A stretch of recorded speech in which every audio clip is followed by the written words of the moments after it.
सवैया चंद श्री गुर अमर अंश है एठा पितर नाने तन त्यागन थान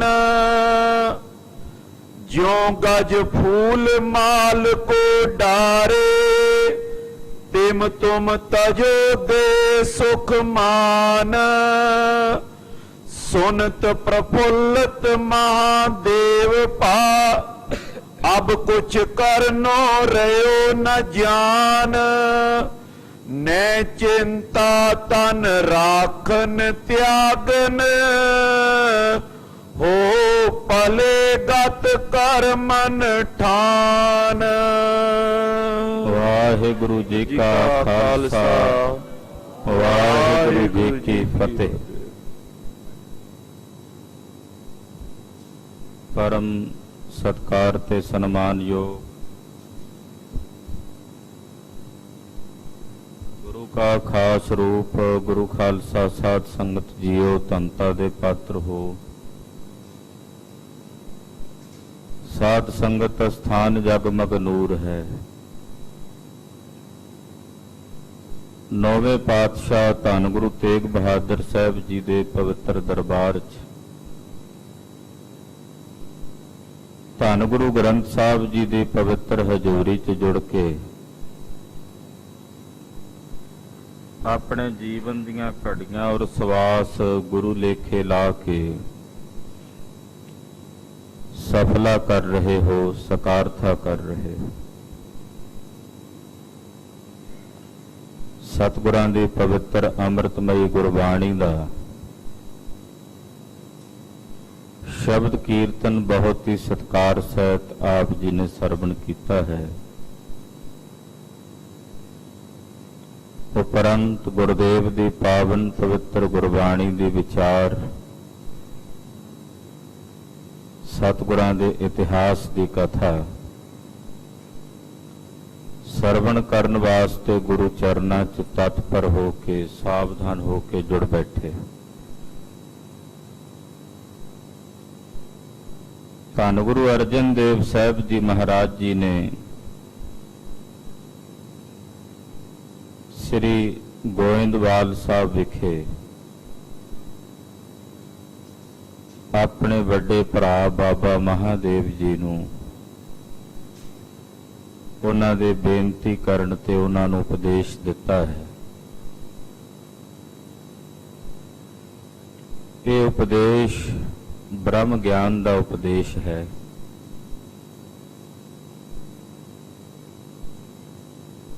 विस्तार सहित आपां कल दी कथा विच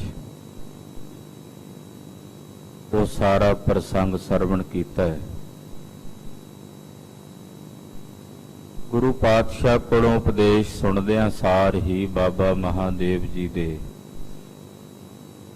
अंदर ज्ञान उजागर होया, आत्मा का साक्षात्कार होया और परमात्म तत् स्वरूप दे विच अभेदता हुई है। अंदर बाहर हर पासे परमात्मा का नूर नजर आउण लगा। अवस्था बन गई जय जय पेखों तह हजूर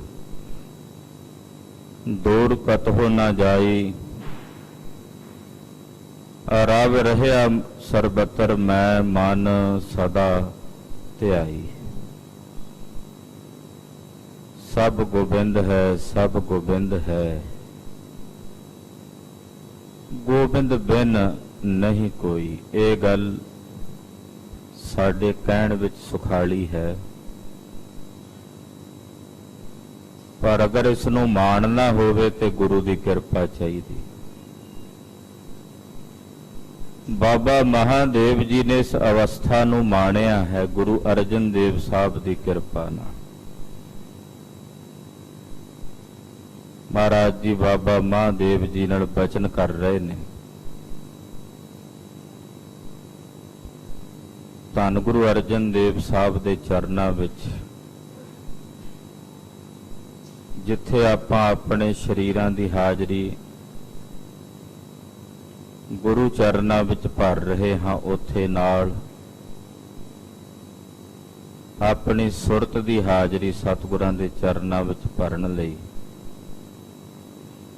ਆਪਣੀ ਰਸਨਾ ਨੂੰ ਕਰੋ ਪਵਿੱਤਰ ਤੇ ਆਖੋ ਜੀ ਸਤਿਨਾਮ। ਸ੍ਰੀ ਵਾਹਿਗੁਰੂ ਸਾਹਿਬ ਜੀ। ਸਤਿਨਾਮ। ਸ੍ਰੀ ਵਾਹਿਗੁਰੂ ਸਾਹਿਬ ਜੀ।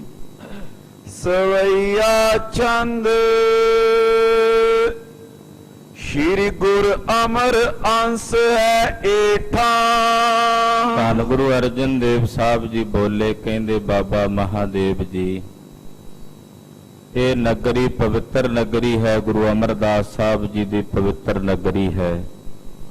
ਔਰ ਇਸੇ ਨਗਰ ਵਿੱਚ ਸ੍ਰੀ ਗੁਰੂ ਅਮਰਦਾਸ ਸਾਹਿਬ ਜੀ ਦੀ ਅੰਸ਼ ਵੰਸ਼, ਗੁਰੂ ਅਮਰਦਾਸ ਸਾਹਿਬ ਜੀ ਦੇ ਪੁੱਤਰ ਪੋਤਰੇ ਪੜਪੋਤਰੇ ਇਸ ਨਗਰੀ ਵਿੱਚ ਰਹਿੰਦੇ ਨੇ। ਭੱਲੇ ਸਾਹਿਬਜ਼ਾਦੇ ਇੱਥੇ ਨਿਵਾਸ ਰੱਖਦੇ ਹਨ।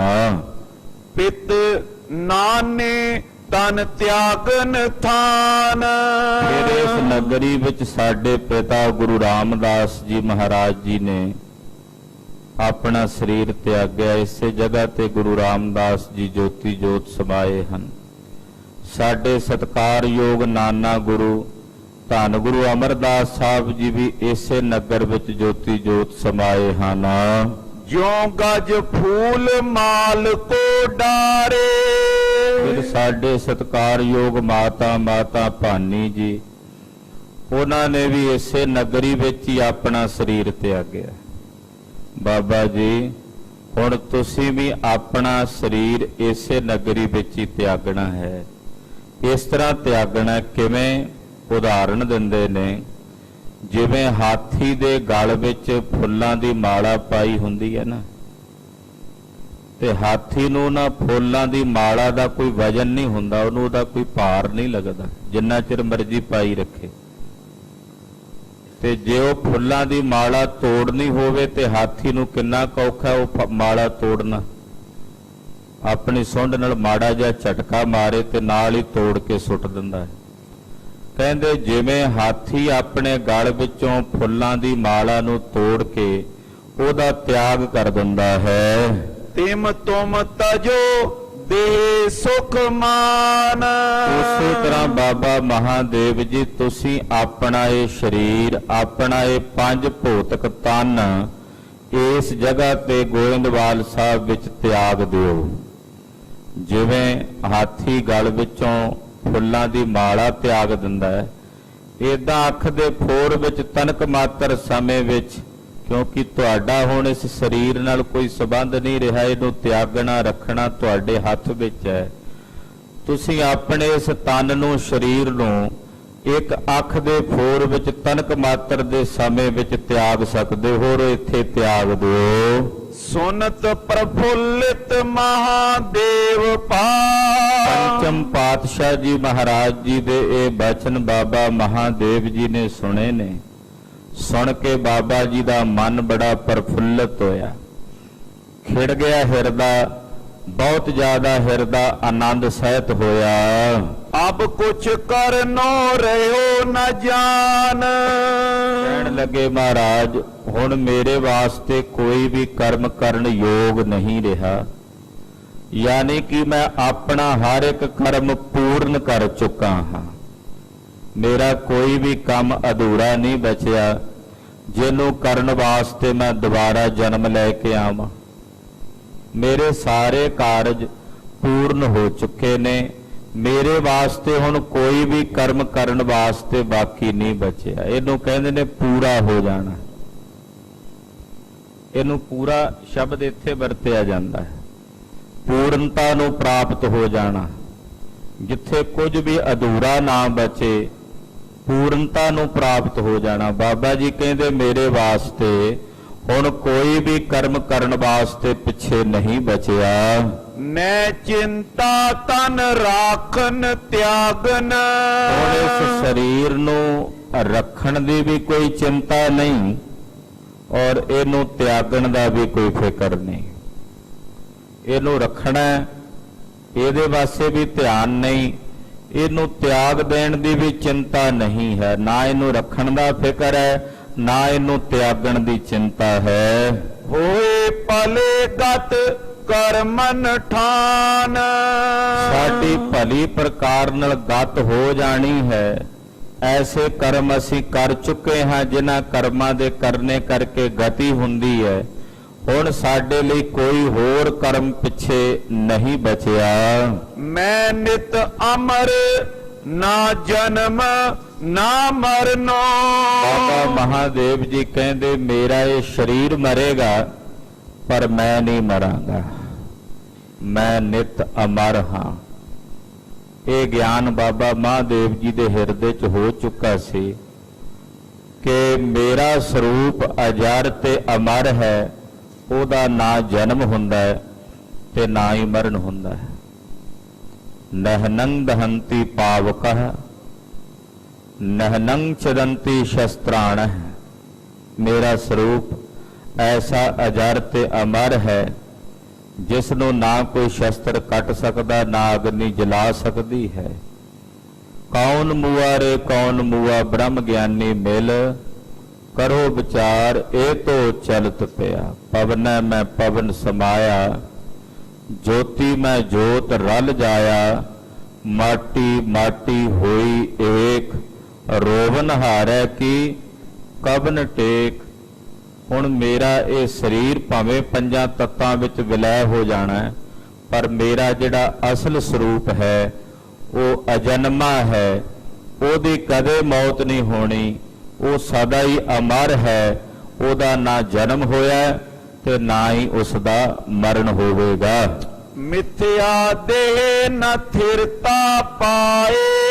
ਇਹ ਜਿਹੜੀ ਦੇਹ ਹੈ, ਇਹ ਜਿਹੜਾ ਸਰੀਰ ਹੈ, ਇਹ ਮਿਥਿਆ ਹੈ। ਇਹਨੇ ਸਦਾ ਥਿਰ ਨਹੀਂ ਹੋਣਾ। ਇਹ ਤਾਂ ਅੱਜ ਵੀ ਨਾਸ਼ਵਾਨ ਹੈ, ਕੱਲ ਵੀ ਨਾਸ਼ਵਾਨ ਹੈ। ਇਹ ਤਾਂ ਜਨਮ ਤੋਂ ਬਾਅਦ ਹੀ ਘਟਣਾ ਸ਼ੁਰੂ ਹੋ ਗਈ ਸੀ। ਇਹਦੇ ਮਰਨ ਦੇ ਵਿੱਚ, ਇਹਦੇ ਖਤਮ ਹੋਣ ਦੇ ਵਿੱਚ ਕੋਈ ਵੀ ਸੰਦੇਹ ਨਹੀਂ ਹੈ। ਇਮ ਕਹਿ ਰਿਓ ਆਨੰਦਿਤ ਅਤਿਸ਼ੈ।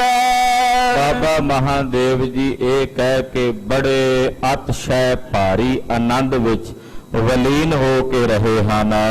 ਭ੍ਰਮ ਅਗਿਆਨ ਸਮੇਤ ਬਿਹਾਏ।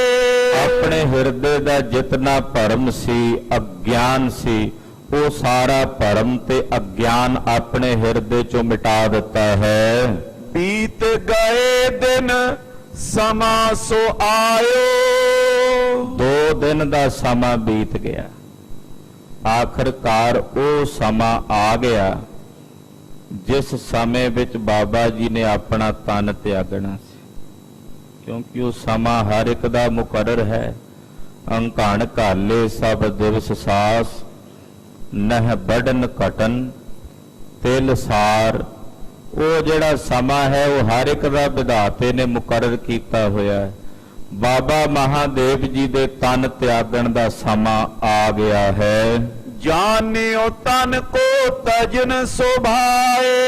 ਬਾਬਾ ਜੀ ਨੇ ਕੁਝ ਮਿੰਟ ਪਹਿਲਾਂ ਹੀ ਅਨੁਭਵ ਕਰ ਲਿਆ ਕਿ ਹੁਣ ਮੇਰੇ ਤਨ ਤਿਆਗਣ ਵਿੱਚ ਕੁਝ ਸਮਾਂ ਬਾਕੀ ਹੈ। ਸ਼੍ਰੀ ਅਰਜਨ ਟੇਗੋਏ ਕਰ ਪੋਡਿਓ। ਬਾਬਾ ਜੀ ਧੰਨ ਗੁਰੂ ਅਰਜਨ ਦੇਵ ਸਾਹਿਬ ਜੀ ਕੋਲ ਆ ਗਏ ਔਰ ਪੰਚਮ ਪਾਤਸ਼ਾਹ ਜੀ ਮਹਾਰਾਜ ਜੀ ਦੇ ਕੋਲ ਆ ਕੇ ਉਹਨਾਂ ਦੇ ਸਾਹਮਣੇ ਜਿੱਥੇ ਸਾਹਿਬ ਦੇ ਚਰਨ ਹਨ, ਚਰਨਾਂ ਵਾਲੇ ਪਾਸੇ ਸੀਸ ਰੱਖ ਕੇ ਬਾਬਾ ਮਹਾਦੇਵ ਜੀ ਥੱਲੇ ਲੇਟ ਗਏ ਹਨ।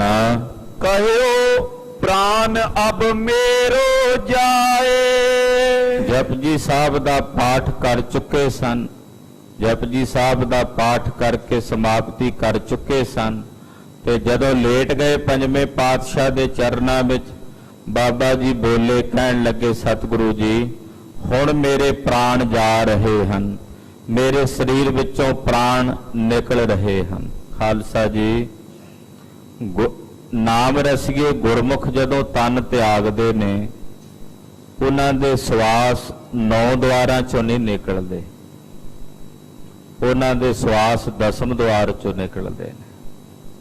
ਆਮ ਸੰਸਾਰੀ ਲੋਕ ਜਦੋਂ ਤਨ ਤਿਆਗਦੇ ਨੇ, ਉਹਨਾਂ ਦੇ ਸਵਾਸ 9 ਦੁਆਰਾਂ ਚੋਂ ਨਿਕਲਦੇ ਨੇ। ਕਿਸੇ ਦੇ ਅੱਖਾਂ ਵਿੱਚੋਂ, ਕਿਸੇ ਦੇ ਮੂੰਹ ਵਿੱਚੋਂ, ਕਿਸੇ ਦੀ ਨਾਸਕਾ ਚੋਂ। ਪਰ ਜਿਹੜੇ ਨਾਮ ਰੰਗ ਵਿੱਚ ਰੰਗੇ ਹੋਏ ਅਭਿਆਸੀ ਗੁਰਮੁਖ ਨੇ, ਉਹਨਾਂ ਦੇ ਸਵਾਸ ਦਸਮ ਦੁਆਰ ਚੋਂ ਨਿਕਲਦੇ ਨੇ। ਬਾਬਾ ਮਹਾਦੇਵ ਜੀ ਕਹਿਣ ਲੱਗੇ, ਮਹਾਰਾਜ ਮੇਰੇ ਸਵਾਸ ਹੁਣ ਜਾ ਰਹੇ ਹਨ। ਤਬ ਸਤਿਗੁਰ ਪਰਵਾਰ ਸਹਿਤ ਕੋ। ਸਤਿਗੁਰੂ ਜੀ ਦਾ ਜਿੰਨਾ ਪਰਿਵਾਰ ਸੀ ਉਸ ਵੇਲੇ, ਬਾਬਾ ਮੋਹਰੀ ਜੀ, ਬਾਬਾ ਆਨੰਦ ਜੀ, ਬਾਬਾ ਸੰਸਰਾਮ ਜੀ, ਬਾਬਾ ਅਰਥਮਲ ਜੀ, ਉਹ ਸਾਰੇ ਭੱਲੇ ਸਾਹਿਬਜ਼ਾਦੇ, ਹੋਰ ਬਹੁਤ ਸਾਰੇ ਸਿੱਖ ਮਹਾਰਾਜ ਜੀ ਦੇ ਕੋਲ ਉਸ ਵਕਤ ਬੈਠੇ ਹੋਏ ਸਨ ਜਦੋਂ ਬਾਬਾ ਮਹਾਦੇਵ ਜੀ ਤਨ ਤਿਆਗ ਰਹੇ ਸਨ। ਮੋਹਰੀ ਤਤ ਛਿਨ ਲੀਨ ਬੁਲਾਏ। ਮਹਾਰਾਜ ਜੀ ਨੇ ਬਾਬਾ ਮੋਹਰੀ ਜੀ ਉਸ ਵੇਲੇ ਬਾਹਰ ਸੀ, ਉਹਨਾਂ ਨੂੰ ਵੀ ਛੇਤੀ ਨਾਲ ਸੱਦ ਲਿਆ ਕਿ ਬਾਬਾ ਮੋਹਰੀ ਜੀ ਤੁਸੀਂ ਵੀ ਆ ਜਾਓ। ਸੰਸਰਾਮ ਜੈ ਸਾਥ ਅਰਥ ਮਲ। ਬਾਬਾ ਸੰਸਰਾਮ ਜੀ, ਬਾਬਾ ਅਰਥਮਲ ਜੀ, ਸਿੱਖ ਸੰਗਤ ਆਨੰਦ ਸੁਆਏ। ਬਹੁਤ ਸਾਰੀਆਂ ਸਿੱਖ ਸੰਗਤਾਂ ਬੜੇ ਆਨੰਦ ਸਹਿਤ ਉੱਥੇ ਆਏ ਹਨ। ਸੱਤਾ ਅਰ ਬਲਵੰਡ ਬੁਲਾਏ। ਮਹਾਰਾਜ ਜੀ ਨੇ ਆਪਣੇ ਜਿਹੜੇ ਰਬਾਬੀ ਸਿੱਖ ਸਨ, ਭਾਈ ਸੱਤਾ ਤੇ ਭਾਈ ਬਲਵੰਡ ਜੀ, ਜੋ ਸਤਿਗੁਰਾਂ ਦੇ ਦਰਬਾਰ ਦੇ ਹਜ਼ੂਰੀ ਕੀਰਤਨੀਏ ਹਨ, ਮਹਾਰਾਜ ਜੀ ਨੇ ਭਾਈ ਸੱਤਾ ਔਰ ਭਾਈ ਬਲਵੰਡ ਜੀ ਨੂੰ ਵੀ ਬੁਲਾਇਆ ਹੈ। ਕਰੋ ਕੀਰਤਨ ਬਚ ਫੁਰਮਾਏ। ਮਹਾਰਾਜ ਜੀ ਨੇ ਬਚਨ ਕੀਤਾ, ਭਾਈ ਸੱਤਾ ਤੇ ਬਲਵੰਡ ਜੀ ਨੂੰ ਆਖਿਆ, ਭਾਈ ਤੁਸੀਂ ਗੁਰਬਾਣੀ ਦਾ ਕੀਰਤਨ ਗਾਇਨ ਕਰੋ। ਭਾਈ ਪੀਰ ਤੁਨ ਉਠੀ ਸ਼ਬਦ ਕੀ। ਇੱਕਦਮ ਸੰਗਤ ਬਹੁਤ ਜ਼ਿਆਦਾ ਇਕੱਠੀ ਹੋ ਗਈ। ਭਾਈ ਸੱਤਾ ਤੇ ਭਾਈ ਬਲਵੰਡ ਜੀ ਨੇ ਗੁਰਬਾਣੀ ਦਾ ਕੀਰਤਨ ਪ੍ਰਾਰੰਭ ਕਰ ਦਿੱਤਾ। ਵੈਰਾਗਮਈ ਗੁਰਬਾਣੀ ਦਾ ਕੀਰਤਨ ਗਾਇਨ ਕਰਨ ਲੱਗੇ। ਸੁਨ ਬੈਰਾਗ ਸਭਨ ਉਪਜਾਏ। ਕੀਰਤਨ ਸੁਣ ਕੇ ਸਾਰਿਆਂ ਦੇ ਦਿਲਾਂ ਵਿੱਚ ਵੈਰਾਗ ਬਣਿਆ ਹੋਇਆ ਹੈ। ਸਭ ਦਾ ਹਿਰਦਾ ਵੈਰਾਗ ਨਾਲ ਭਰਿਆ ਹੋਇਆ ਹੈ। ਸਮਾਂ ਵੀ ਵੈਰਾਗਮਈ ਹੈ। ਬਾਬਾ ਮਹਾਦੇਵ ਜੀ ਸਰੀਰ ਤਿਆਗ ਰਹੇ ਨੇ, ਇਸ ਕਰਕੇ ਸਭ ਦੇ ਮਨ ਵਿੱਚ ਵੈਰਾਗ ਦੀ ਅਵਸਥਾ ਹੈ। ਮਹਾਦੇਵ ਸਭ ਹਿਨ ਕੋ ਪਿਖ ਕਰ। ਬਾਬਾ ਮਹਾਦੇਵ ਜੀ ਨੇ ਆਈ ਹੋਈ ਸਾਰੀ ਸੰਗਤ ਨੂੰ ਵੇਖਿਆ, ਸਭ ਵੱਲ ਆਪਣੀ ਨਿਗਾਹ ਕਰਕੇ ਤੱਕਿਆ। ਕਰ ਕੋ ਜੋਰ ਬੰਦਨਾ ਕੀਨ। ਹੱਥ ਜੋੜ ਕੇ ਬਾਬਾ ਜੀ ਨੇ ਸਾਰੀ ਸੰਗਤ ਨੂੰ ਨਮਸਕਾਰ ਕੀਤੀ। ਹੱਥ ਜੋੜੇ ਬਾਬਾ ਜੀ ਨੇ ਔਰ ਸਾਰੀ ਸੰਗਤ ਵੱਲ ਨੇਤਰ ਫੇਰ ਕੇ ਹੱਥ ਜੋੜ ਕੇ ਸਭ ਨੂੰ ਨਮਸਕਾਰ ਕੀਤੀ ਹੈ। ਛਿਮੋ ਸਰਬਈ ਜੇ ਮਮ ਅਵਗੁਣ। ਔਰ ਬਾਬਾ ਜੀ ਨੇ ਬੇਨਤੀ ਕੀਤੀ, ਆਖਿਆ ਸਾਧ ਸੰਗਤ ਜੀ, ਮੇਰੇ ਜਿੰਨੇ ਵੀ ਅਵਗਣ ਨੇ ਉਹ ਨਾ ਚਿਤਾਰਨੇ। ਹੁਣ ਤਾਈਂ ਮੇਰੇ ਕੋਲੋਂ ਜਿੰਨੀਆਂ ਵੀ ਭੁੱਲਾਂ ਹੋਈਆਂ ਨੇ ਤੁਸੀਂ ਬਖਸ਼ ਲੈਣਾ। ਕਿੰਨੀ ਉੱਚ ਮੰਡਲ ਦੀ ਮੌਤ ਹੋਵੇਗੀ ਇਹ। ਕਿੰਨਾ ਇਹਨੂੰ ਗੁਰਬਾਣੀ ਵਿੱਚ ਜਿਹੜਾ ਮਹਾਰਾਜ ਜੀ ਨੇ ਕਿਹਾ ਨਾ, ਸਹਿਲਾ ਮਰਨਾ ਹੋਏ, ਜੇਕਰ ਸਾਹਿਬ ਮਨੋ ਨਾ ਵਿਸਰੈ ਤਾਂ ਸਹਿਲਾ ਮਰਨਾ ਹੋਏ। ਆ ਹੁੰਦਾ ਸਹਿਲਾ ਮਰਨ। ਬਾਬਾ ਮਹਾਦੇਵ ਜੀ ਜਿਵੇਂ ਤਨ ਤਿਆਗ ਰਹੇ ਨੇ, ਇਹਨੂੰ ਕਹਿੰਦੇ ਨੇ ਸਹਿਲਾ ਮਰਨਾ। ਕਿੰਨੇ ਸੋਹਣੇ ਢੰਗ ਨਾਲ ਸਭ ਨੂੰ ਹੱਥ ਜੋੜ ਕੇ ਕਹਿੰਦੇ, ਚੰਗਾ ਸੰਗਤ ਜੀ, ਮੈਂ ਜਾ ਰਿਹਾ ਹਾਂ। ਮੇਰੇ ਕੋਲੋਂ ਤੁਹਾਡੇ ਨਾਲ ਵਿਚਰਦਿਆਂ ਕਈ ਪ੍ਰਕਾਰ ਦੀਆਂ ਭੁੱਲਾਂ ਹੋ ਗਈਆਂ ਹੋਣਗੀਆਂ। ਤੁਸੀਂ ਸਾਰਿਆਂ ਨੇ ਮੈਨੂੰ ਖਿਮਾ ਕਰ ਦੇਣਾ। ਕਿੰਨੀ ਅਤ ਦਰਜੇ ਦੀ ਨਿਮਰਤਾ ਵੀ ਹੈ ਹਿਰਦੇ ਵਿੱਚ, ਕਿੰਨਾ ਸਨਿਮਰ ਭਾਵ ਵੀ ਹੈ। ਔਰ ਮਹਾਤਮਾ ਪੁਰਸ਼ ਇਸੇ ਤਰ੍ਹਾਂ ਹੀ ਤਨ ਤਿਆਗ। ਪਿਛਲੇ ਸਾਲ 25 ਜੂਨ ਵਾਲੇ ਦਿਨ ਸਾਡੇ ਵਿਦਿਆ ਗੁਰੂ ਉਸਤਾਦ ਜੀ ਮਹਾਂਪੁਰਸ਼ ਉਦਾਸੀ ਸੰਤ ਸਨ ਬਾਬਾ ਪੰਚਮ ਪ੍ਰਕਾਸ਼ ਜੀ, ਉਹਨਾਂ ਦਾ ਨਾਂ ਸੀ। ਅੰਮ੍ਰਿਤ ਵੇਲੇ ਇਸ਼ਨਾਨ ਪਾਨ ਕਰਕੇ ਹਟੇ। ਜਿਹੜਾ ਸਿੰਘ ਉਹਨਾਂ ਦੀ ਸੇਵਾ ਕਰਦਾ ਸੀ, ਉਹਨਾਂ ਦਾ ਭਰਾ ਉਹਨਾਂ ਦੇ ਪਾਸ ਸੀ। ਬਿਲਕੁਲ ਇਨ ਬਿਨ ਇਸੇ ਤਰ੍ਹਾਂ ਜਿਵੇਂ ਹੁਣ ਬਾਬਾ ਜੀ ਨੇ ਬੇਨਤੀ ਕੀਤੀ, ਉਹ ਵੀ ਉਹਨਾਂ ਦੋਨਾਂ ਨੂੰ ਕਹਿਣ ਲੱਗੇ ਜੀ ਤੁਸੀਂ ਸਾਡੀ ਬਹੁਤ ਸੇਵਾ ਕੀਤੀ ਹੈ ਤੇ ਮੇਰੇ ਕੋਲੋਂ ਕੋਈ ਭੁੱਲ ਹੋ ਗਈ ਹੋਵੇ ਖਿਮਾ ਕਰ ਦਿਓ, ਮੈਂ ਜਾ ਰਿਹਾ। ਇੰਨਾ ਕਹਿੰਦੇ ਹੀ ਉਹਨਾਂ ਨੇ ਆਪਣਾ ਸਰੀਰ ਤਿਆਗ ਦਿੱਤਾ ਸੀ।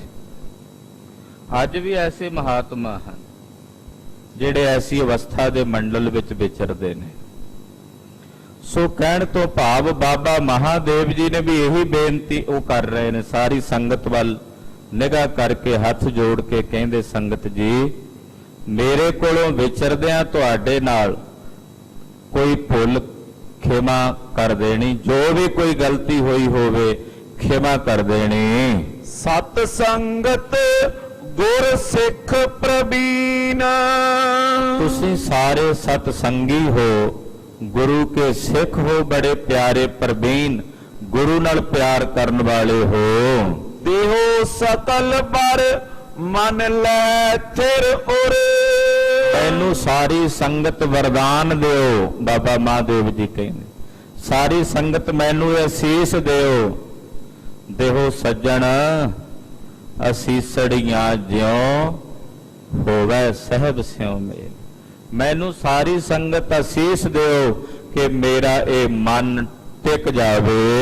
ਪਰਮੇਸ਼ਰ ਮੈਂ ਹੋਸ ਲੀਨ, ਔਰ ਮੈਂ ਉਸ ਪਰਮ ਸਤ ਪਰਮੇਸ਼ਰ ਦੇ ਸਰੂਪ ਵਿੱਚ ਸਦਾ ਵਾਸਤੇ ਵਿਲੀਨ ਹੋ ਜਾਵਾਂ, ਇੱਕ ਮਿਕ ਹੋ ਜਾਵਾਂ। ਸੁਨ ਕਰ ਸਭਨ ਨਮੋ ਤਿਸ ਕੋ ਕਰ, ਇਹ ਸੁਣ ਕੇ ਸਾਰੀ ਸੰਗਤ ਨੇ ਬਾਬਾ ਮਹਾਦੇਵ ਜੀ ਨੂੰ ਨਮਸਕਾਰ ਕੀਤੀ। ਬਾਬਾ ਜੀ ਉਹਨਾਂ ਨੂੰ ਨਮਸਕਾਰ ਕਰ ਰਹੇ ਨੇ।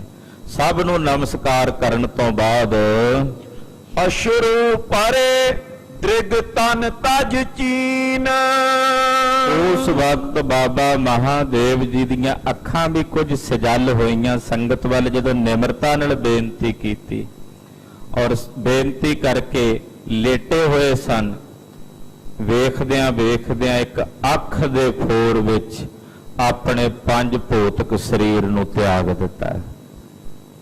ਅੰਦਰੋਂ ਜੋਤ ਨਿਕਲੀ, ਉਹ ਜੋਤ ਮਹਾਜੋਤ ਗੁਰੂ ਅਰਜਨ ਦੇਵ ਸਾਹਿਬ ਦੀ ਜੋਤ ਵਿੱਚ ਮਿਲ ਕੇ ਇੱਕ ਮਿਕ ਹੋ ਗਈ। ਜੋਤੀ ਜੋਤ ਰਲੀ ਸੰਪੂਰਨ ਥੀਆ ਰਾਮ, ਜਿਉ ਜਲ ਮਹਿ ਜਲ ਆਏ ਖਟਾਨਾ, ਤਿਉ ਜੋਤੀ ਸੰਗ ਜੋਤ ਸਮਾਨਾ। ਇਸ ਅਵਸਥਾ ਵਿੱਚ ਬਾਬਾ ਜੀ ਨੇ ਤਨ ਤਿਆਗ ਦਿੱਤਾ। ਵੇਖਦਿਆਂ ਵੇਖਦਿਆਂ ਕਈ ਸਿੱਖਾਂ ਦੇ ਨੇਤਰ ਸਜਲ ਹੋ ਗਏ, ਕਈਆਂ ਦੀਆਂ ਅੱਖਾਂ ਵਿੱਚੋਂ ਹੰਝੂ ਵਹਿ ਟੁਰੇ। ਓਡੇ ਉਪਾਏ ਬਦਨ ਪਰ ਅੰਬਰ, ਆਪਣੇ ਚਿਹਰੇ ਤੇ ਬਸਤਰ ਲੈ ਕੇ ਬਾਬਾ ਜੀ ਨੇ ਚਿਹਰਾ ਢੱਕ ਲਿਆ। ਤਤ ਚਿਨ ਤਨ ਤਜ ਸਭਨ ਮਝਾਰ, ਸਾਰਿਆਂ ਦੇ ਵਿੱਚ ਵੇਖਦਿਆਂ ਸਾਰਿਆਂ ਦੇ ਸਾਹਮਣੇ ਬਾਬਾ ਜੀ ਨੇ ਆਪਣਾ ਤਤ ਛਿਨ ਸਰੀਰ ਤਿਆਗ ਦਿੱਤਾ।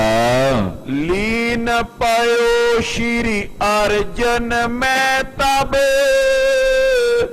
ਲਈ ਏਕਤਾ ਗਤੀ ਉਦਾਰ। ਬਾਬਾ ਮਹਾਦੇਵ ਜੀ ਗੁਰੂ ਅਰਜਨ ਦੇਵ ਸਾਹਿਬ ਵਿੱਚ ਵਿਲੀਨ ਹੋ ਗਏ ਹਨ ਔਰ ਗੁਰਦੇਵ ਵਿੱਚ ਵਿਲੀਨ ਹੋ ਕੇ ਜਿਹੜੀ ਸਰੂਪ ਮੁਕਤੀ ਹੈ, ਸਜੁਜ ਮੁਕਤੀ ਹੈ, ਉਹ ਸਜੁਜ ਮੁਕਤੀ ਬਾਬਾ ਮਹਾਦੇਵ ਜੀ ਨੇ ਮਾਣਨਾ ਕੀਤੀ ਹੈ।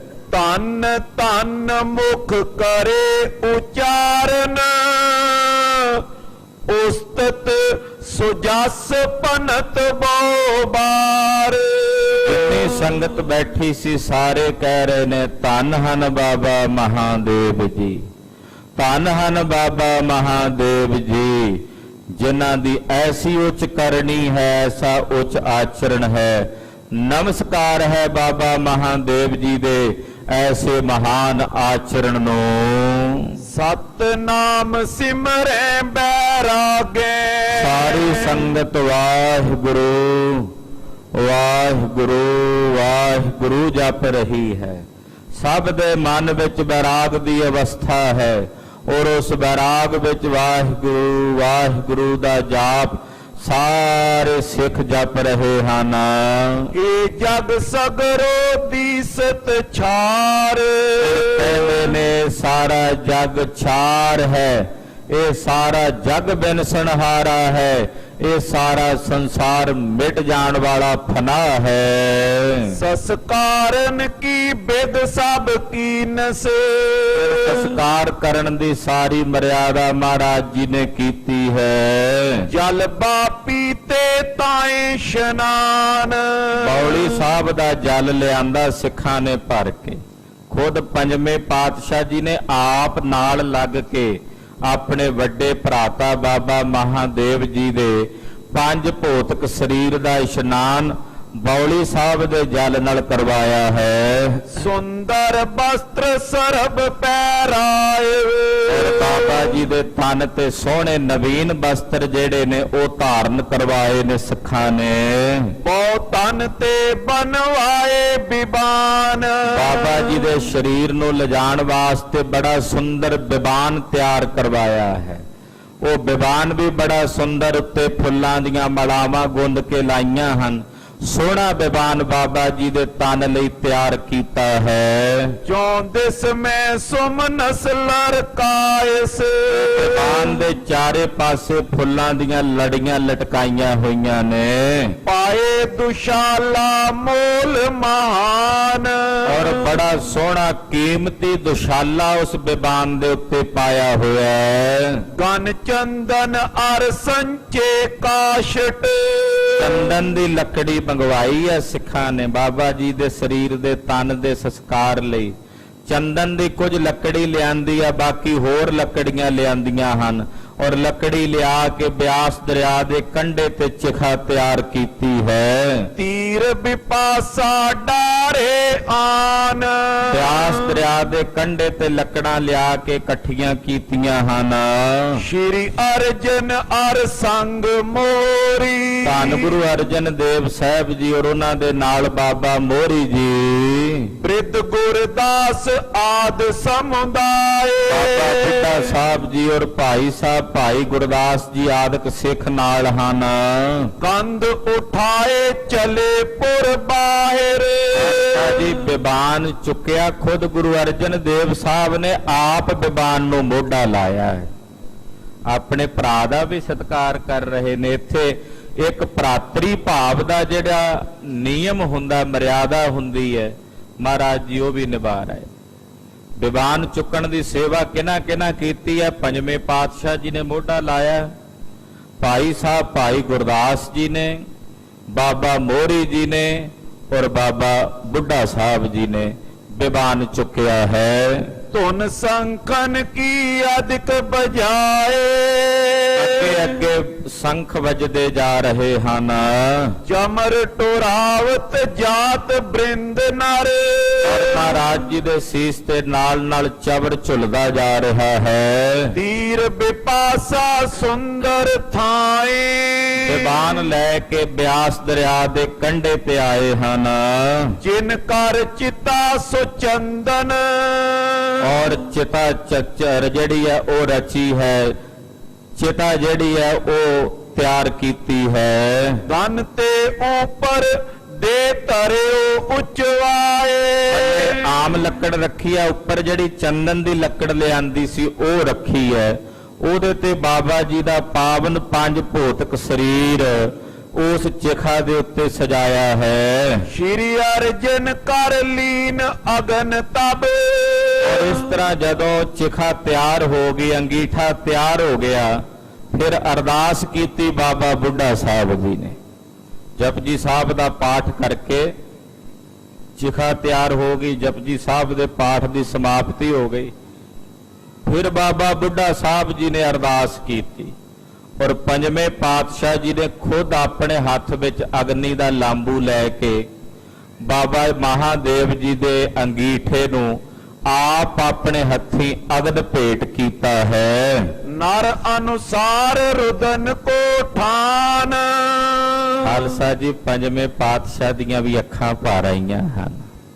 ਆਖੋ ਸਤਨਾਮ ਸ੍ਰੀ ਵਾਹਿਗੁਰੂ। ਹੁਣ ਕੋਈ ਇਹ ਨਾ ਆਖੇ ਕਿ ਭਰਾ ਦੇ ਮੋਹ ਕਰਕੇ ਰੋ ਰਹੇ ਨੇ, ਕੋਈ ਮਨੁੱਖੀ ਲੀਲਾ ਵਾਲੀ ਗੱਲ ਨਹੀਂ। ਇੱਥੇ ਸਤਿਗੁਰਾਂ ਦੇ ਨੇਤਰ ਜਿਹੜੇ ਜਲ ਨਾਲ ਭਰੇ ਨੇ, ਇਹ ਉਹ ਰੋਣਾ ਹੈ ਜਿਹੜੇ ਰੋਣੇ ਦੇ ਸੰਬੰਧ ਚ ਗੁਰਬਾਣੀ ਨੇ ਆਗਿਆ ਦਿੱਤੀ ਹੈ, ਰੋਵੈ ਲਾਏ ਪਿਆਰੋ। ਰੋਵੈ ਲਾਏ ਪਿਆਰੋ, ਰੋਵੋ ਰੋਵਣ ਹਾਰਿਓ। ਰੋਵੈ ਲਾਏ ਪਿਆਰੋ, ਪਿਆਰ ਦੇ ਵਿੱਚ ਆ ਕੇ ਅੱਖਾਂ ਭਰ ਆਉਣਗੀਆਂ। ਇਹ ਮੋਹ ਦਾ ਰੋਣਾ ਨਹੀਂ ਹੈ, ਇਹ ਪਿਆਰ ਵਿੱਚ ਨੇਤਰ ਸਜਲ ਹੋਏ। ਅੱਜ ਪੰਜਵੇਂ ਪਾਤਸ਼ਾਹ ਦੇ ਨੇਤਰ ਵੀ ਸਜਲ ਨੇ। ਧੰਨ ਗੁਰੂ ਅਰਜਨ ਦੇਵ ਸਾਹਿਬ ਜੀ ਦੇ ਨੇਤਰਾਂ ਵਿੱਚੋਂ ਵੀ ਇਹ ਪ੍ਰੇਮ ਭਰਿਆ ਜਲ ਵਹਿ ਰਿਹਾ ਹੈ। ਕੀਨ ਲਗਾਵਨ ਉੱਚੇ ਰੋਦਤ। ਮਹਾਰਾਜ ਜੀ ਦੇ ਨੇਤਰ ਸਜਲ ਵੇਖ ਕੇ ਕਈ ਸਿੱਖਾਂ ਦੀਆਂ ਧਾਹਾਂ ਨਿਕਲ ਗਈਆਂ। ਗੁਰਦੇਵ ਦੇ ਨੇਤਰ ਸਜਲ ਵੇਖੇ ਨਾ ਜਦੋਂ, ਤੇ ਕਈਆਂ ਦੀਆਂ ਧਾਹਾਂ ਨਿਕਲ ਗਈਆਂ ਇੱਕਦਮ ਵੇਖ ਕੇ ਕਿ ਪੰਜਵੇਂ ਪਾਤਸ਼ਾਹ ਦੇ ਨੇਤਰਾਂ 'ਚ ਵੀ ਜਲ ਹੈ। ਹਾਲਾਂਕਿ ਗੁਰਦੇਵ ਦੇ ਨੇਤਰਾਂ ਦਾ ਇਹ ਜਲ, ਖਾਲਸਾ ਜੀ ਇੱਕ ਪ੍ਰਕਾਰ ਦਾ ਭਾਈ ਸੰਤੋਖ ਸਿੰਘ ਜੀ ਐਸਾ ਮਹਾਨ ਦ੍ਰਿਸ਼ ਬੰਧ ਰਹੇ ਨੇ ਉਸ ਵੇਲੇ ਦਾ ਕਿ ਇੱਕ ਭਰਾ ਜਦੋਂ ਆਪਣੇ ਭਰਾ ਦੇ ਅੰਗੀਠੇ ਦੇ ਉੱਤੇ ਖਲੋਤਾ ਹੁੰਦਾ, ਉਹ ਵੀ ਵੱਡੇ ਭਰਾ ਦੇ ਅੰਗੀਠੇ ਤੇ ਛੋਟਾ ਭਰਾ, ਜਿਸ ਵੱਡੇ ਭਰਾ ਦੀ ਗੋਦ ਵਿੱਚ ਉਹਨੇ ਦੁਲਾਰ ਮਾਣਿਆ ਹੋਵੇ, ਉਹ ਭਰਾ ਜਦੋਂ ਆਪਣੇ ਵੱਡੇ ਭਰਾਤਾ ਦੇ ਅੰਗੀਠੇ ਦੇ ਉੱਤੇ ਖਲੋਤਾ ਹੁੰਦਾ ਤੇ ਕਿਵੇਂ ਉਹਦੀਆਂ ਅੱਖਾਂ ਉਸ ਵਕਤ ਸਜਲ ਹੁੰਦੀਆਂ ਨੇ। ਇੱਕ ਉਹ ਦ੍ਰਿਸ਼ ਵੀ ਭਾਈ ਸਾਹਿਬ ਨਾਲ ਨਾਲ ਚਿਤਰਣ ਕਰ ਰਹੇ ਨੇ।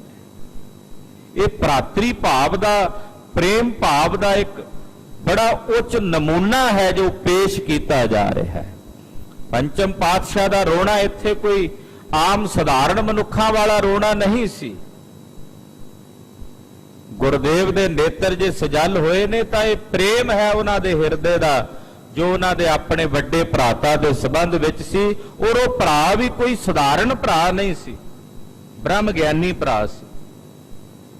ਉਹ ਭਰਾ ਵੀ ਕੋਈ ਸਧਾਰਨ ਵਿਅਕਤੀ ਨਹੀਂ ਸੀਗਾ। ਉਹ ਇੱਕ ਐਸਾ ਮਹਾਨ ਉੱਚ ਅਵਸਥਾ ਦਾ ਮਾਲਕ ਹੈ। ਪਿੱਛੇ ਤੁਸੀਂ ਸੁਣ ਹੀ ਆਏ ਹੋ ਕਿਵੇਂ ਉਹਨਾਂ ਨੇ ਆਪਣਾ ਤਨ ਤਿਆਗਿਆ, ਕੈਸੀ ਉੱਚੀ ਅਵਸਥਾ ਦੇ ਮਾਲਕ ਹੋਣਗੇ ਬਾਬਾ ਮਹਾਦੇਵ ਜੀ। ਮੇਰੇ ਕੋਲ ਕੋਈ ਇਦਾਂ ਦੇ ਸ਼ਬਦ ਨਹੀਂ ਹਨ ਕਿ ਮੈਂ ਬਾਬਾ ਮਹਾਦੇਵ ਜੀ ਦੇ ਸੰਬੰਧ ਦੀ ਅਵਸਥਾ ਦੇ ਵਿੱਚ ਕੁਝ ਸੰਪੂਰਨ ਰੂਪ ਵਿੱਚ ਬਿਆਨ ਕਰਕੇ ਦੱਸ ਸਕਾਂ। ਇੱਥੇ ਆ ਕੇ ਕੁਝ ਇਹੋ ਜੀ ਅਵਸਥਾ ਬਣ ਜਾਂਦੀ ਵੀ ਸਪੀਚਲੈਸ ਹੋ ਜਾਂਦਾ ਹੈ ਬੰਦਾ, ਐਸੀ ਭਾਵ ਬਣ ਜਾਂਦੇ ਹਨ। ਤੋ ਇਸ ਪ੍ਰਕਾਰ ਦੀ ਅਵਸਥਾ ਦੇ ਵਿੱਚ ਇਹ ਜਿਹੜਾ ਵਿਰਾਗ ਵੇਖ ਕੇ ਪੰਜਵੇਂ ਪਾਤਸ਼ਾਹ ਦਾ ਸਿੱਖ ਵੀ ਵਿਰਾਗੀ ਹੋ ਗਏ। ਉਹਨਾਂ ਦੇ ਵੀ ਨੇਤਰ ਇੱਕਦਮ ਸਜਲ ਹੋ ਗਏ, ਅੱਖਾਂ ਕਈਆਂ ਦੀਆਂ ਭਰ ਆਈਆਂ। ਦਿਖ ਸਭਈ ਕੇ ਅਸ਼ਰੂ ਚੁਚਾਨ। ਕਈਆਂ ਦੇ ਨੇਤਰਾਂ ਵਿੱਚੋਂ ਨੀਰ ਵਹਿਣ ਲੱਗ ਪਿਆ।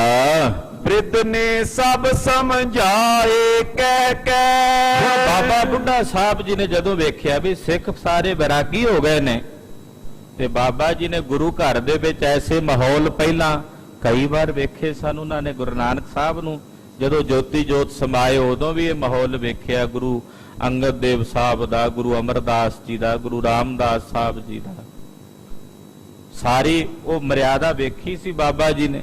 ਬਾਬਾ ਬੁੱਢਾ ਸਾਹਿਬ ਜੀ ਬੜੇ ਠਰਮੇ ਵਾਲੇ, ਉਹਨਾਂ ਨੇ ਸਾਰੇ ਸਿੱਖਾਂ ਨੂੰ ਵਰਜਿਆ, ਨਾ ਭਾਈ ਗੁਰੂ ਘਰ ਦੇ ਵਿੱਚ ਐਸਾ ਵਿਰਾਗ ਬਹੁਤ ਲੰਮੇ ਸਮੇਂ ਤੱਕ ਨਹੀਂ ਹੋਣਾ ਚਾਹੀਦਾ। ਵਿਰਾਗ ਹੋਵੇ ਪਰ ਇੰਨਾ ਲੰਮੇ ਸਮੇਂ ਤੱਕ ਨਹੀਂ ਹੋਣਾ ਚਾਹੀਦਾ। ਸਭ ਨੂੰ ਧੀਰਜ ਦਿੱਤਾ। ਬਾਬਾ ਬੁੱਢਾ ਸਾਹਿਬ ਜੀ ਬੋਲੇ, ਕਰੋ ਨਾ ਸ਼ੋਕ ਏਹੀ ਮਗ ਜਾਨ। ਨਾ ਭਾਈ ਕਿਸੇ ਨੇ ਸ਼ੋਕ ਨਹੀਂ ਮਨਾਉਣਾ, ਕਿਸੇ ਨੇ ਸੋਗ ਨਹੀਂ ਮਨਾਉਣਾ, ਕਿਉਂਕਿ ਇਸੇ ਰਸਤੇ ਸਾਰਿਆਂ ਨੇ ਜਾਣਾ। ਸ਼ੋਕ ਤਾਂ ਤੁਸੀਂ ਤਾਂ ਮਨਾਵੋ ਜੇ ਆਪਾਂ ਜਾਣਾ ਹੀ ਨਹੀਂ ਇਸ ਰਸਤੇ। ਬਾਬਾ ਬੁੱਢਾ ਸਾਹਿਬ ਜੀ ਕਹਿੰਦੇ ਰੋਵੋ ਤਾਂ ਜੇ ਆਪਾਂ ਮਰਨਾ ਨਹੀਂ ਹੈ, ਆਪਾਂ ਵੀ ਤਾਂ ਸਾਰਿਆਂ ਇਸੇ ਰਸਤੇ ਹੀ ਜਾਣਾ। ਕਹਿੰਦੇ ਜੇ ਆਪਾਂ ਵੀ ਇਸੇ ਰਸਤੇ ਜਾਣਾ ਤੇ ਫਿਰ ਰੋਣਾ ਕਿਉਂ। ਬਾਬਾ ਬੁੱਢਾ ਸਾਹਿਬ ਜੀ ਨੇ ਇਸ ਤਰ੍ਹਾਂ ਸਾਰੇ ਸਿੱਖਾਂ ਨੂੰ ਵਰਜਿਆ ਕਿ ਆਪਾਂ ਸਭ ਨੇ ਇਸੇ ਰਸਤੇ ਜਾਣਾ। ਸਭਨਾ ਸਹੁਰਾ ਵੰਜਣਾ ਸਭ ਮੁਕਲਾਵਣ ਹਾਰ। ਅਸਾਂ ਭੇ ਉੱਥੇ ਜਾਣਾ, ਅਸਾਂ ਵੀ ਸਾਰਿਆਂ ਨੇ ਉੱਥੇ ਜਾਣਾ। ਐਸਾ ਨਹੀਂ ਕਿ ਅਸੀਂ ਨਹੀਂ ਜਾਣਾ। ਮਿੱਥਿਆ ਤਨ ਬਿਨ ਸੰਹਾਰੇ, ਮੇਲ ਬਨਿਓ ਜਲ ਨਾਉ ਸਮਾਨ। ਬਾਬਾ ਜੀ ਕਹਿਣ ਲੱਗੇ, ਬਾਬਾ ਬੁੱਢਾ ਸਾਹਿਬ ਜੀ ਕਹਿੰਦੇ ਸਰੀਰ ਮਿੱਥਿਆ ਨੇ, ਇਹ ਨਾਸ਼ਵਾਨ ਨੇ। ਇਹਨਾਂ ਦਾ ਜਿਹੜਾ ਆਪਸੀ ਸਾਡਾ ਸੰਜੋਗ ਬਣਿਆ ਹੋਇਆ ਉਹ ਇਸ ਤਰ੍ਹਾਂ ਹੈ ਜਿਵੇਂ ਕਿਸੇ ਨਦੀ ਪਾਰ ਕਰਨੀ ਸੀ, ਬੇੜੇ ਤੇ ਬਹਿ ਕੇ ਇਕੱਠੇ ਹੋ ਕੇ 5 10 20 50 ਬੰਦੇ, ਉਹ ਜਿੰਨਾ ਚਿਰ ਨਦੀ ਪਾਰ ਨਹੀਂ ਕਰਨੀ ਉਦੋਂ ਤੱਕ ਬੈਠੇ ਰਹਿੰਦੇ ਨੇ ਇਕੱਠੇ। ਜਦੋਂ ਪਾਰ ਹੋ ਗਏ, ਕੋਈ ਕਿੱਧਰ ਲੰਘ ਗਿਆ, ਕੋਈ ਕਿੱਧਰ ਲੰਘ ਗਿਆ। ਕਹਿੰਦੇ ਸੰਸਾਰ ਦਾ ਵੀ ਮੇਲ ਇਸੇ ਤਰ੍ਹਾਂ ਦਾ, ਆਪਣੇ ਸਰੀਰਾਂ ਦਾ। ਇਹ ਸੰਸਾਰ ਰੂਪੀ ਨਦੀ ਪਾਰ ਕਰਨੀ ਹੈ, ਸਭ ਇਕੱਠੇ ਆ, ਅੱਗੋਂ ਆਪੋ ਆਪਣੇ ਰਸਤਿਆਂ ਤੇ ਸਭ ਨੇ ਚਲੇ ਜਾਣਾ ਹੈ। जथा प्रवाह नदी को चल है। ਜਿਵੇਂ ਨਦੀ ਦਾ ਪ੍ਰਵਾਹ ਨਿਰੰਤਰ ਚੱਲਦਾ, ਜਿਹੜਾ ਪਾਣੀ ਇੱਕ ਵਾਰੀ ਉੱਥੋਂ ਲੰਘ ਜਾਂਦਾ ਮੁੜ ਕੇ ਉਹੀ ਪਾਣੀ ਉੱਥੋਂ ਨਹੀਂ ਲੰਘਦਾ, ਪਿੱਛੋਂ ਹੋਰ ਨਵਾਂ ਆ ਜਾਂਦਾ। ਕਹਿੰਦੇ ਇਸੇ ਤਰ੍ਹਾਂ ਇਹ ਸੰਸਾਰ ਦਾ ਪ੍ਰਵਾਹ ਵੀ ਜੁਗਾਂ ਜਗਾਂਤਰਾਂ ਤੋਂ ਇਸੇ ਤਰ੍ਹਾਂ ਚੱਲ ਰਿਹਾ। ਜੀਵ ਜਾ ਰਹੇ ਨੇ, ਪਿੱਛੋਂ ਹੋਰ ਆਈ ਜਾ ਰਹੇ ਨੇ, ਜਾ ਰਹੇ ਨੇ ਪਿੱਛੋਂ ਪੂਰਾਂ ਦੇ ਪੂਰ ਹੋਰ ਆਈ ਜਾ ਰਹੇ ਨੇ। ਤ੍ਰਿਣ ਮਿਲ ਜਾਏ ਵਿਛੜਤੇ ਫੇਰ। ਨਦੀ ਦੇ ਪਾਣੀ ਵਿੱਚ ਘਾਹ ਦੇ ਕਿਣਕੇ ਇਕੱਠੇ ਹੋ ਜਾਂਦੇ ਨੇ, ਉਹ ਇਕੱਠੇ ਹੋ ਕੇ ਜਾਂਦੇ ਜਾਂਦੇ ਫਿਰ ਵਿਛੜ ਜਾਂਦੇ ਨੇ। ਇਦਾਂ ਦਾ ਮੇਲ ਹੈ ਸੰਸਾਰ ਦਾ, ਸੰਸਾਰ ਦੇ ਜੀਵਾਂ ਨਾਲ। ਤਥਾ ਸੰਬੰਧ ਸ਼ਰੀਰਨ ਸਭ ਕੋ। ਸਰੀਰਾਂ ਦਾ ਸੰਬੰਧ ਉਸ ਨਦੀ ਵਿੱਚ ਜਾਣ ਵਾਲੇ ਦੋ ਕਿਣਕੇ ਜਿਹੜੇ ਜੁੜ ਜਾਂਦੇ ਨੇ ਫਿਰ ਵਿਛੜ ਜਾਂਦੇ ਨੇ। ਐਸਾ ਹੀ ਸੰਬੰਧ ਹੈ ਸਾਰਿਆਂ ਦੇ ਸਰੀਰਾਂ ਦਾ, ਮਿਲਣਾ ਤੇ ਵਿਛੜਨਾ ਧਰਮ ਹੈ। ਗਿਆਨੀ ਜਾਣੇ ਜਗ ਮਹੇਰ। ਇਹ ਗੱਲ ਗਿਆਨੀ ਜਾਣਦੇ ਨੇ ਔਰ ਉਹ ਜਗਤ ਨੂੰ ਇਸੇ ਤਰ੍ਹਾਂ ਵੇਖਦੇ ਹਨ। ਕਹਾ ਸ਼ੋਕ ਇਸ ਤਨ ਕੋ ਕਰਬੋ। ਤਨ ਦਾ ਸ਼ੋਕ ਕੀ ਕਰਨਾ ਹੋਇਆ, ਇਸ ਸਰੀਰ ਦਾ ਸ਼ੋਕ ਕੀ ਕਰਨਾ ਹੋਇਆ। ਨਿਤ ਪਰਣਾਮੀ ਨਸੇ ਅਧੇਰ। ਨਿਤ ਪਰਣਾਮੀ ਹੈ। ਪਰਣਾਮੀ ਕਿਹਨੂੰ ਕਹਿੰਦੇ ਨੇ? ਜੋ ਰੋਜ਼ ਬਦਲਦਾ ਹੈ, ਰੋਜ਼ ਬਦਲਦਾ। ਸਰੀਰ ਸਾਡਾ ਬਚਪਨ ਤੋਂ ਲੈ ਕੇ ਹੁਣ ਤੱਕ ਕਿੰਨਾ ਬਦਲਿਆ। ਬਚਪਨ ਦੀ ਫੋਟੋ ਸਾਹਮਣੇ ਰੱਖ ਦਿਓ, ਕਈ ਵਾਰੀ ਆਪ ਵੀ ਬੰਦਾ ਚੱਕਰਤ ਹੋ ਜਾਂਦਾ ਹੈ, ਮੇਰੀ ਤਸਵੀਰ ਨਹੀਂ, ਪਛਾਣਨਾ ਔਖਾ। ਤਬਦੀਲ ਹੁੰਦਾ, ਜਿਹੜੀ ਚੀਜ਼ ਬਦਲੇਗੀ ਉਹ ਬਿਨਸੇਗੀ ਵੀ। ਇਹ ਸਰੀਰ ਹੈ ਹੀ ਪਰਿਣਾਮੀ, ਬਦਲਦਾ, ਨਿਤ ਬਦਲਦਾ ਹੈ। ਏਕ ਆਤਮਾ ਸੋ ਸਤ ਸਮਝੋ, ਆਏ ਨਾ ਜਾਏ ਆਨੰਦ ਬਡੇਰ। ਇੱਕ ਆਤਮਾ ਹੀ ਸਤ ਹੈ, ਬਾਕੀ ਸਭ ਨਾਸ਼ਵਾਨ। ਸਰੀਰ ਮਿਥਿਆ, ਸਰੀਰ ਝੂਠਾ, ਸੰਸਾਰ ਝੂਠਾ, ਸਿਰਫ ਆਤਮਾ ਹੀ ਸਤ ਹੈ, ਜਿਹਦੇ ਬਾਰੇ ਬਾਬਾ ਮਹਾਦੇਵ ਜੀ ਨੇ ਵੀ ਕਿਹਾ ਸੀ, ਮੈਂ ਅਮਰ ਹਾਂ, ਨਾ ਮੈਂ ਮਰਾਂਗਾ ਨਾ ਮੈਂ ਜਨਮਾਂਗਾ। ਉਹ ਆਤਮਾ ਐਸੀ ਹੈ। ਗਾਏ ਰਾਗ ਵਡ ਹੰਸ ਰਬਾਬੀ, ਪੋੜੀ ਲਾਏ ਸੁਨਾਵੇ ਕਾਨ। ਖਾਲਸਾ ਜੀ ਜਦੋਂ ਸੰਸਕਾਰ ਹੋਇਆ, ਬਾਅਦ ਵਿੱਚ ਉੱਥੇ ਹੀ ਭਾਈ ਸੱਤੇ ਬਲਵੰਡ ਨੇ ਕੀਰਤਨ ਕੀਤਾ, ਤੇ ਕੀਰਤਨ ਵਿੱਚ ਸ਼ਬਦ ਜਿਹੜੇ ਗਾਏ ਉਹ ਵਡਹੰਸ ਰਾਗ ਵਿੱਚ ਗਾਇਨ ਕੀਤੇ। ਵਡਹੰਸ ਰਾਗ ਜਿਹੜਾ ਇਹ ਵਿਰਾਗ ਦਾ ਰਾਗ ਹੈ। ਜਦੋਂ ਕੋਈ ਪ੍ਰਾਣੀ ਚਲਾਣੇ ਕਰਦਾ ਉਸ ਵੇਲੇ ਵਡਹੰਸ ਰਾਗ ਗਾਇਨ ਕੀਤਾ ਜਾਂਦਾ ਹੈ। ਵਡਹੰਸ ਰਾਗ ਗਾਇਆ, ਫਿਰ ਉਹਨਾਂ ਨੇ ਪੌੜੀ ਗਾਈ, ਕੱਪੜ ਰੂਪ ਸੁਹਾਵਣਾ, ਛੱਡ ਦੁਨੀਆ ਅੰਦਰ ਜਾਵਣ। ਇਹ ਪੌੜੀ ਗਾ ਕੇ ਕੀਰਤਨ ਦੀ ਸਮਾਪਤੀ ਕੀਤੀ।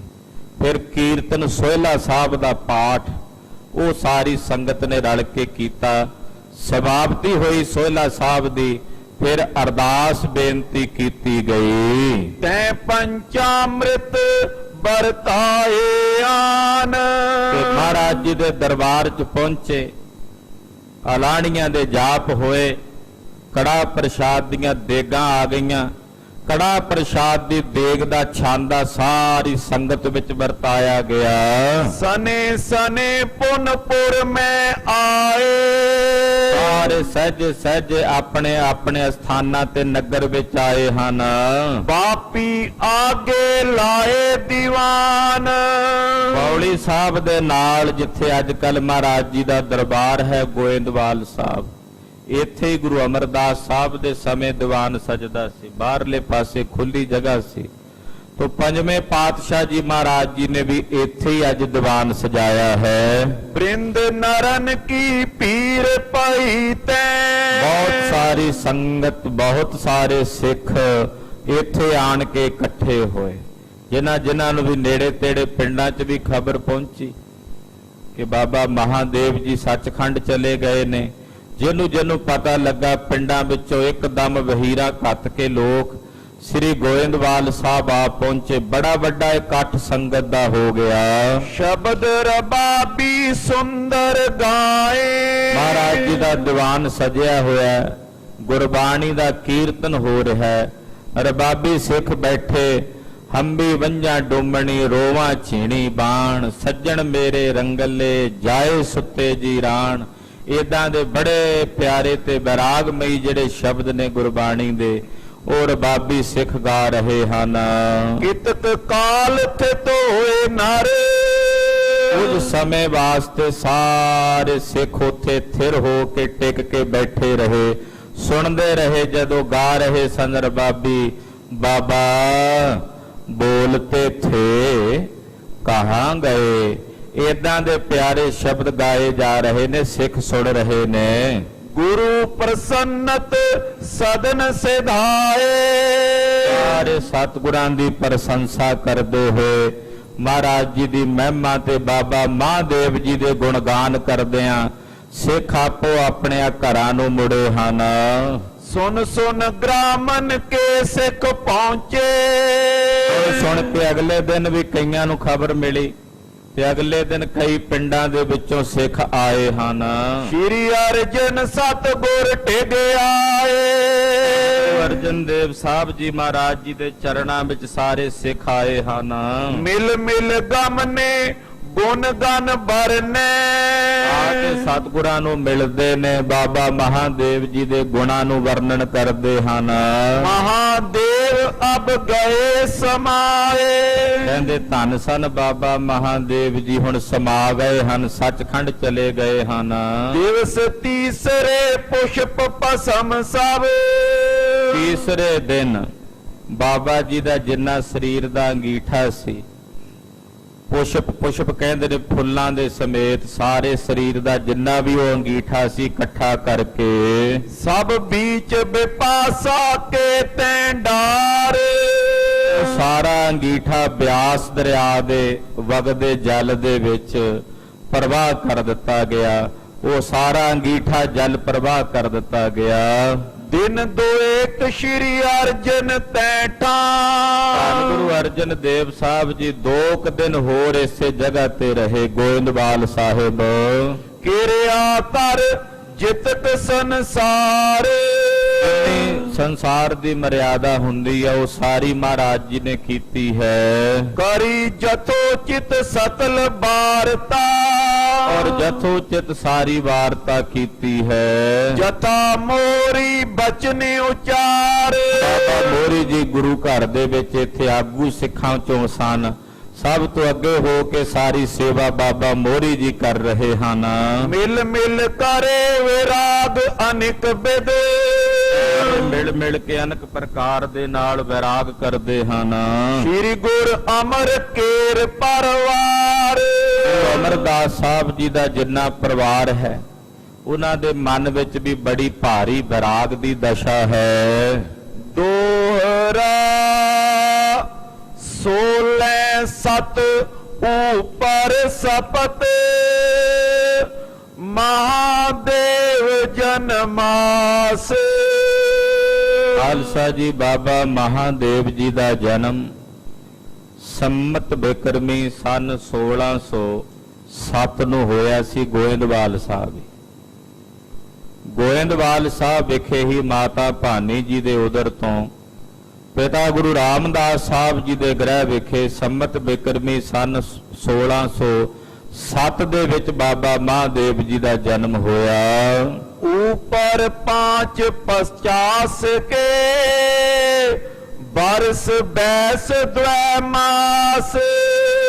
ਬਾਬਾ ਜੀ ਨੇ ਸੰਸਾਰ ਦੇ ਵਿੱਚ ਜਿਹੜੀ ਆਪਣੀ ਕੁੱਲ ਆਯੂ ਭੋਗੀ ਹੈ 55 ਸਾਲ ਤੇ 2 ਮਹੀਨੇ। ਬਾਬਾ ਮਹਾਦੇਵ ਜੀ ਦੀ ਜਿਹੜੀ ਕੁੱਲ ਆਯੂ ਸੀ, ਜਿਸ ਉਮਰ ਦੇ ਵਿੱਚ ਬਾਬਾ ਜੀ ਨੇ ਸਰੀਰ ਤਿਆਗਿਆ, 55 ਸਾਲ 2 ਮਹੀਨੇ ਦੀ ਉਮਰ ਸੀ ਜਦੋਂ ਬਾਬਾ ਜੀ ਨੇ ਆਪਣਾ ਤਨ ਤਿਆਗਿਆ। 16 7 62 ਅਦਿਤ ਭਾਦਰੋ ਚੌਥ ਵਿਚਾਰ। ਸੰਮਤ ਬਿਕਰਮੀ ਸਾਲ ਕਿਹੜਾ ਸੀ? 1662।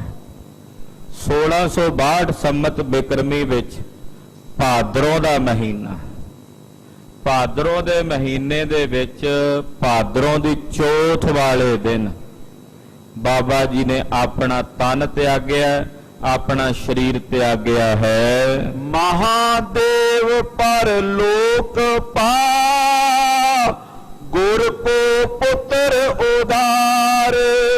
ਭਾਦਰੋਂ ਸੁਦੀ ਚੌਥ ਵਾਲੇ ਦਿਨ ਸੰਮਤ ਬਿਕਰਮੀ 1662 ਦੇ ਵਿੱਚ ਬਾਬਾ ਜੀ, ਬਾਬਾ ਮਹਾਦੇਵ ਜੀ ਨੇ ਤਨ ਤਿਆਗਿਆ। ਐਸੇ ਮਹਾਨ ਬਾਬਾ ਮਹਾਦੇਵ ਜੀ ਜੋ ਧੰਨ ਗੁਰੂ ਰਾਮਦਾਸ ਜੀ ਮਹਾਰਾਜ ਜੀ ਦੇ ਉਦਾਰ ਪੁੱਤਰ ਹਨ, ਸ੍ਰੇਸ਼ਟ ਪੁੱਤਰ ਹਨ। ਸ਼੍ਰੀ ਅਰਜਨ ਗਮਨੇ ਤਬੇ ਸਤ ਸੰਗਤ ਲੈ ਸੰਗ। ਕੁਝ ਦਿਨ ਇੱਥੇ ਰਹਿ ਕੇ ਬਾਬਾ ਮਹਾਦੇਵ ਜੀ ਦੇ ਨਿਮਿਤ ਗੁਰਬਾਣੀ ਦਾ ਜਾਪ ਸਤਿਗੁਰਾਂ ਨੇ ਕਰਵਾਇਆ। ਇੱਥੋਂ ਧੰਨ ਗੁਰੂ ਅਰਜਨ ਦੇਵ ਸਾਹਿਬ ਜੀ ਵਾਪਸ ਸ੍ਰੀ ਅੰਮ੍ਰਿਤਸਰ ਸਾਹਿਬ ਨੂੰ ਸਾਰੀ ਸੰਗਤ ਸਮੇਤ ਮੁੜੇ ਹਨ। ਸ਼੍ਰੀ ਅੰਮ੍ਰਿਤਸਰ ਕੋ ਗਏ ਦੇਤ ਭਗਤ ਕੋ ਰੰਗ। ਧੰਨ ਗੁਰੂ ਅਰਜਨ ਦੇਵ ਸਾਹਿਬ ਜੀ ਮਹਾਰਾਜ ਸ੍ਰੀ ਅੰਮ੍ਰਿਤਸਰ ਸਾਹਿਬ ਗੁਰੂ ਰਾਮਦਾਸ ਸਾਹਿਬ ਜੀ ਦੀ ਪਵਿੱਤਰ ਨਗਰੀ ਨੂੰ ਵਾਪਸ ਮੁੜੇ ਨੇ। ਐਸੇ ਸਤਿਗੁਰੂ ਜੀ ਜੋ ਆਪਣੇ ਸਿੱਖਾਂ ਨੂੰ, ਆਪਣੇ ਸੇਵਕਾਂ ਨੂੰ ਭਗਤੀ ਦਾ ਰੰਗ ਦੇਣ ਵਾਲੇ ਹਨ। ਦੋਹਰਾ ਇਸ ਪ੍ਰਕਾਰ ਸ਼੍ਰੀ ਸਤਿਗੁਰ ਕੇਤਕ ਸਮੇਂ ਬਿਤਾਏ। ਇਸੇ ਤਰ੍ਹਾਂ ਸ਼੍ਰੀ ਸਤਿਗੁਰੂ ਗੁਰੂ ਅਰਜਨ ਦੇਵ ਸਾਹਿਬ ਜੀ ਮਹਾਰਾਜ ਜੀ ਨੇ ਕੁਝ ਸਮਾਂ ਸ੍ਰੀ ਅੰਮ੍ਰਿਤਸਰ ਸਾਹਿਬ ਦੇ ਵਿੱਚ ਬਤੀਤ ਕੀਤਾ ਹੈ। ਕਰਤ ਨਰਨ ਕਲਿਆਣ ਕੋ ਸਿੱਖੀ ਜਗ ਪ੍ਰਗਟਾਏ। ਨਰਾਂ ਦੀ ਕਲਿਆਣ ਕਰਨ ਵਾਸਤੇ, ਜੀਵਾਂ ਦਾ ਉਧਾਰ ਕਰਨ ਵਾਸਤੇ ਮਹਾਰਾਜ ਜੀ ਗੁਰੂ ਨਾਨਕ ਦੀ ਪਿਆਰੀ ਸਿੱਖੀ ਜਗਤ ਵਿੱਚ ਪ੍ਰਗਟ ਕਰ ਰਹੇ ਨੇ। ਅਨੇਕਾਂ ਜੀਵਾਂ ਨੂੰ ਕਿਰਤਾਰਥ ਕਰ ਰਹੇ ਨੇ, ਅਨੇਕਾਂ ਦਾ ਉਧਾਰ ਕਰ ਰਹੇ। ਪੰਜਵੇਂ ਪਾਤਸ਼ਾਹ ਨੇ ਮੁਕਤੀ ਦਾ ਸਦਾ ਵਰਤ ਲੰਗਰ ਲਾ ਰੱਖਿਆ ਹੋਇਆ ਹੈ। ਨਿਸ਼ਾਨੀ ਚੰਦ ਸ਼੍ਰੀ ਹਰਿਗੋਬਿੰਦ ਚੰਦ ਜੀ ਆਨੰਦ ਬਿਲੰਦੇ। ਹੁਣ ਗੁਰੂ ਹਰਗੋਬਿੰਦ ਸਾਹਿਬ ਜੀ ਦੇ ਗੁਣਗਾਨ ਵਰਣਨ ਹੋਣ ਲੱਗੇ ਨੇ ਕਿ ਛੇਵੇਂ ਪਾਤਸ਼ਾਹ ਜੀ ਮਹਾਰਾਜ ਜੀ ਦੇ ਦਰਸ਼ਨ ਕਰਾਉਣ ਲੱਗੇ ਨੇ ਭਾਈ ਸੰਤੋਖ ਸਿੰਘ ਜੀ। ਕਿਹੋ ਜਿਹੇ ਸਨ, ਕੈਸਾ ਸਰੂਪ ਸੀ ਮਹਾਰਾਜ ਜੀ ਦਾ, ਕਿਵੇਂ ਮਹਾਰਾਜ ਘੋੜੇ ਤੇ ਸਵਾਰ ਹੁੰਦੇ, ਕਿਵੇਂ ਸ਼ਿਕਾਰ ਖੇਡਦੇ, ਕਿਵੇਂ ਸ਼ਸਤਰ ਵਿਦਿਆ ਦਾ ਅਭਿਆਸ ਕਰਦੇ। ਉਹਨਾਂ ਦੇ ਪੈਰਾਂ ਦੇ ਨੋਹ ਕਿਹੋ ਜਿਹੇ, ਚਿਹਰੇ ਤੇ ਸੁੰਦਰਤਾ ਕਿਹੋ ਜੀ, ਸੀਸ ਤੇ ਸਜੀ ਹੋਈ ਜਗ੍ਹਾ ਤੇ ਕਲਗੀ ਕੈਸੀ ਹੈ। ਇੱਕ ਇੱਕ ਚੀਜ਼ ਦਾ ਬੜੇ ਸੋਹਣੇ ਢੰਗ ਨਾਲ ਭਾਈ ਸਾਹਿਬ ਵਰਣਨ ਕਰਨ ਲੱਗੇ ਨੇ। ਗੁਰੂ ਹਰਗੋਬਿੰਦ ਸਾਹਿਬ ਜੀ ਦੇ ਗੁਣ ਗਾਨ ਗਾਇਨ ਕਰਨ ਲੱਗੇ ਨੇ। ਸ਼੍ਰੀ ਹਰਗੋਬਿੰਦ ਚੰਦ ਜੀ ਆਨੰਦ ਬਿਲੰਦਾ। ਧੰਨ ਗੁਰੂ ਹਰਗੋਬਿੰਦ ਸਾਹਿਬ ਜੀ ਜੋ ਚੰਦਰਮਾ ਜੈਸੇ ਹਨ। ਕਹਿੰਦੇ ਚੰਦਰਮਾ ਦੇ ਵਿੱਚ ਵੀ ਦਾਗ ਲੱਗਾ, ਉਹ ਵੀ ਮੇਰੇ ਸਤਿਗੁਰਾਂ ਦੇ ਸਰੂਪ ਦੀ ਬਰਾਬਰੀ ਨਹੀਂ ਕਰ ਸਕਦਾ। ਇੰਨੇ ਸੁੰਦਰ ਨੇ ਛੇਵੇਂ ਪਾਤਸ਼ਾਹ। ਬਿਲੰਦ ਆਨੰਦ ਦੇ ਸਹਿਤ ਨੇ ਮਹਾਰਾਜ, ਜਿਨ੍ਹਾਂ ਦਾ ਹਿਰਦਾ ਹਰ ਵੇਲੇ ਵੱਡੇ ਭਾਰੀ ਆਨੰਦ ਵਿੱਚ ਵਲੀਨ ਰਹਿੰਦਾ ਹੈ। ਚੜੇ ਤੁਰੰਗ ਪੁਰੰਗ ਜਨ ਦੁੱਤ ਮੋਰ ਮਨਿੰਦਾ। ਚੜਾ ਤੁਰੰਗ ਪੁਰੰਗ ਜਨ ਦੁੱਤ ਮੋਰ ਮਨਿੰਦਾ। ਕਹਿੰਦੇ ਜਿਹੜੇ ਘੋੜੇ ਤੇ ਸਵਾਰ ਹੁੰਦੇ ਨੇ ਨਾ ਮਹਾਰਾਜ, ਉਹ ਘੋੜਾ ਕੁਰੰਗ ਕਹਿੰਦੇ ਨੇ ਹਿਰਣ ਨੂੰ। ਹਿਰਣ ਨੂੰ ਕਦੇ ਤੁਸੀਂ ਦੌੜਦਾ ਵੇਖੋ, ਇੰਨੀ ਤੇਜ਼ੀ ਨਾਲ ਦੌੜਦਾ, ਹਵਾ ਨੂੰ ਪਿੱਛੇ ਛੱਡ ਜਾਂਦਾ। ਕਹਿੰਦੇ ਹਿਰਣ ਦੇ ਸਮਾਨ ਦੌੜਦਾ। ਮੋਰ ਮਨਿੰਦਾ, ਜਿਵੇਂ ਮੋਰ ਆਪਣੀ ਧੌਣ ਮੋੜਦਾ ਨਾ, ਏਦਾਂ ਮਹਾਰਾਜ ਛੇਵੇਂ ਪਾਤਸ਼ਾਹ ਦਾ ਘੋੜਾ ਆਪਣੀ ਧੌਣ ਮਰੋੜਦਾ ਹੈ। ਅਦਕ ਪਲਾਏ ਫੰਦਾਵਤੇ